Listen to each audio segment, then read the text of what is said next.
Here's how to remove the door panels on a 2004 Chevy Duramax diesel crew cab truck. So that is what the door looks like. And first you pry off the little triangle by the mirror. It has a little hook on the bottom that hooks in. And then the little panel behind the door handle, you kind of pry around, get your fingers in there, and it'll pop off. There are little hooks all around it. Comes off like that. And next there is a bolt just under the grab handle, just right under there. So you just turn that counterclockwise and get that bolt out like that. And next we're going to remove the lock mechanism, and it actually isn't connected by anything other than a couple of hooks, so it just pops off like that and it rides on that little rod there and kind of pressure fits into place. Now there is a screw cover on the end of the door there that covers up a Torx screw, so we just need to pop the screw cover off, put it in a safe place while we remember where it is, and unscrew that. That is a Torx head as well. And then we get that one loose, pull it out, put it somewhere safe. And next on the front, there's a little circle and you pry on it, and it's not a screw cover. It's an actual kind of body panel fastener, GM style. So hopefully if you don't break it, it's going to come out looking like that and you can reuse it.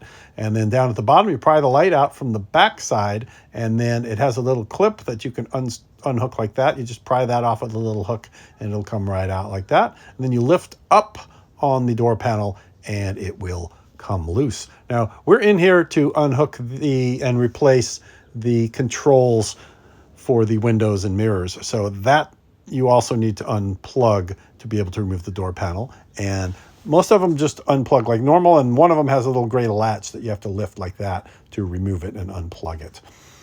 And then that is held into the door by 2 bolts. So in our case, this is some bonus content. If you're going to remove that and replace it with a new one, you just do a bolt in the front and then a bolt in the back. Those 2 bolts hold it into place. And then on the top, you've got to kind of pry under it down there and kind of pop it loose and it will come out like that. There's a little hook on the bottom that holds it in. And then if you're going to replace it, you want to plug the new one in before you put the door together just to make sure that it works. Here's a look at those plastic hooks on the door that kind of hold it into place. So just so you have an idea of what you're doing before you pull it out.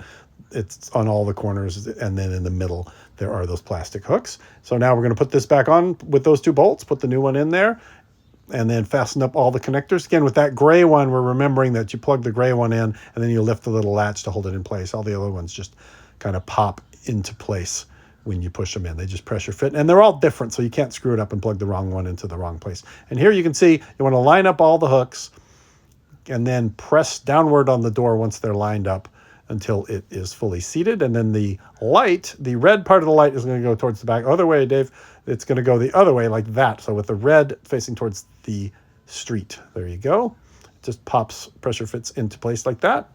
And then the Torx screw on the far side of the door there, you just screw that into place to hold your door into place, and then put the little cap on top of it. And then the front one just pops in like that, the kind of trim panel holder. And then you put your bolt back in underneath the door opening handle thingy, screw that into place, tighten it up, and then there's a good look at that screw. Crank it down, and then we're going to put the cover onto the bolt there. A lot of people forget that part. And then this one, you make sure the little peg is underneath the slider, and you pop it into place like that. And then for the front, you just put that hook downwards and then pop that into place. And then last and least, the cover for the handle. You just make sure you put it in the right direction. It only kind of goes in there one way, and then just pop all of the hooks into place. And you are done. That's how you do it.